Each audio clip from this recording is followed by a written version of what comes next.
Hello દોસ્તો, Mahesh computer technology YouTube ચેનલમાં આપનું સ્વાગત છે। આજે આપણે વાત કરીશું તમને દેખાઈ રહેલી સ્ક્રીન પરની જે પણ છે એમાંની બેસ્ટ સ્કૂલ કઈ કે જેમાં એડમિશન લેવું જોઈએ આપણે, બરાબર। તેને પ્રાથમિકતા કઈ સ્કૂલને આપી શકાય, એના પછી કઈ કઈ સ્કૂલને આપી શકાય એની વાત છે।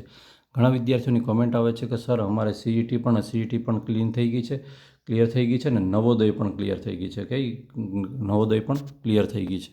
તમારે એડમિશન શામાં લેવું, રક્ષા શક્તિમાં જવું, કાં નવોદયમાં જવું કે જ્ઞાન શક્તિમાં જવું, તો શું કરવું એમ। તો હવે આની અંદર વાત કરવા જઈએ તો આપણે સૌપ્રથમ બેસ્ટ સ્કૂલની વાત કરીએ તો કઈ સ્કૂલમાં એડમિશન આપણે લેવું જોઈએ।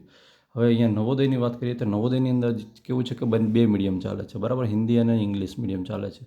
એટલે નવોદયની અંદર પણ જે ફેસિલિટીઝ આપવામાં આવે છે અને એનસીઆરટી સીધું લાગુ પડે છે, બરાબર। એટલે આનું જે એજ્યુકેશન છે થોડું અલગ હટકે હોય છે, બરાબર। અને ત્યાંની જે ડિસિપ્લિન વ્યવસ્થા હોય છે, બરાબર, અને નિયમોની એની બાળકની કેળવણી છે અને એને મળતી તાલીમ છે એ થોડી અલગ હોય છે, બરાબર, એટલે કે બેસ્ટ હોય છે નવોદયની અંદર જેનું મેરિટમાં આવતું હોય। પણ કેટલાકને એમ થાય કે સર મારે નવોદયમાં મેરિટમાં આવી શકે એવું નથી, ડાઉટ લાગે છે, તો પછી એ વિદ્યાર્થી મિત્રો જો પ્રાઇવેટ શાળાના હશે તો રક્ષા શક્તિમાં જતા રહેશે, બરાબર। અત્યારે સરકારી શાળાના વિદ્યાર્થીઓને પણ રક્ષા શક્તિમાં એડમિશન મળે છે, એવું કાંઈ નથી। જે સીઈટી પાસ કરેલી છે, આ સીઈટીવાળા છે અને આ ઓનલી નવોદયવાળા છે, બરાબર। હવે રક્ષા શક્તિની અંદર જઈ શકે છે ને રક્ષા શક્તિની અંદર તમને કયું મળશે તો તમને ત્યાં જે આપણે ડિફેન્સ છે, બરાબર, ડિફેન્સ એટલે કે આપણે એરફોર્સ છે એની તાલીમ આપવામાં આવશે, એને લગતી અને સ્પોર્ટ્સને લગતી તાલીમ આપવામાં આવશે સ્પેશિયલ, એના માટેની સ્કૂલ હોય છે, બરાબર। અને એની પણ અંદર પણ બેસ્ટ હોય છે। રક્ષા શક્તિનું મેરિટ બહુ ઊંચું રહેતું હોય છે। રક્ષા શક્તિનું મેરિટ અંદાજે દેખવા જઈએ તો 90+ રહેતું હોય છે, પણ આ વખતે 85ની આસપાસ આવવાની સંભાવના છે। 85-82 એટલે સુધી બેસી જશે, બરાબર। તમે એમ કહેશો કેમ, તો એના ઘણા બધા કારણ છે, અત્યારે હું કારણ એની ડિસ્કસ કરતો નથી। પછી જ્ઞાન શક્તિ શાળા છે, તો જ્ઞાન શક્તિ શાળા છે એનું પણ મેરિટ આ વખતે નીચે આવવાનું છે, એટલે તમે એવું નહીં વિચારતા। જ્ઞાન શક્તિનું મેરિટ પણ એવરેજ દેખવા જાઓ તો 45-48ની આસપાસ બેસી જશે, બરાબર, જ્ઞાન શક્તિની અંદર।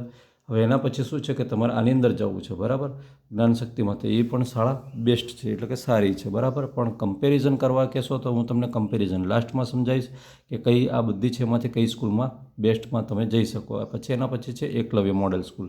હવે એકલવ્ય મોડેલ સ્કૂલ છે એની અંદર આપણને ખબર છે ત્યાં સુધી ભણતા સુધી એસટી કેટેગરીના વિદ્યાર્થીઓને પ્રવેશ મળતો હોય છે, બરાબર। એટલે એની અંદર જે ભરતી થાય છે એ તમામને જે સંચાલન છે ગવર્મેન્ટ હેન્ડ થતું હોય છે, બરાબર। હવે આની અંદર પણ ઘણી આપણે દેખવા જઈએ તો પહેલાં તો સૌપ્રથમ જ્યાં જે તે જગ્યાએ જઈને સ્થળની જે ચેક કરી લેવાનું કે એની કન્ડિશન કેવી છે, ત્યાંની સિસ્ટમ કેવી છે, ત્યાં કઈ રીતે કામગીરી થઈ રહી છે એ પહેલાં ચેક કરી લેવાનું।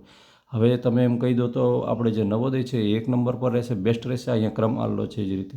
પછી જો તમે નવોદયમાંથી છટકો તો રક્ષા શક્તિમાં જઈ શકો છો અને એના પછી છટકો તો જ્ઞાન શક્તિની અંદર જઈ શકો છો, અને પછી તમને એવું લાગે છે તો એકલવ્યની અંદર જઈ શકો છો। બાકી તો તમે જે અહીંયા આપણે જે ભણીએ છીએ એ સ્કૂલ જ બેસ્ટ છે, અને ત્યાં આપણે એ શિક્ષકો જોડે આપણે મેચ થઈ ગયેલા છીએ, એનાથી પરિચિત થઈ ગયેલા છે, એ સ્કૂલમાં ભણીશું તો પણ બેસ્ટ છે। ઓકે મિત્રો, વિડીયો ગમે તો વિડીયોને લાઇક કરજો, ચેનલ પર નવા હોય તો ચેનલ સબસ્ક્રાઈબ કરવાનું બિલકુલ નહીં ભૂલતા, અને કંઈ પ્રશ્ન હોય આને લગતો તો કોમેન્ટ અવશ્ય કરજો, હું તમને કોમેન્ટમાં જવાબ આપવાનો પ્રયત્ન કરીશ। જય હિન્દ।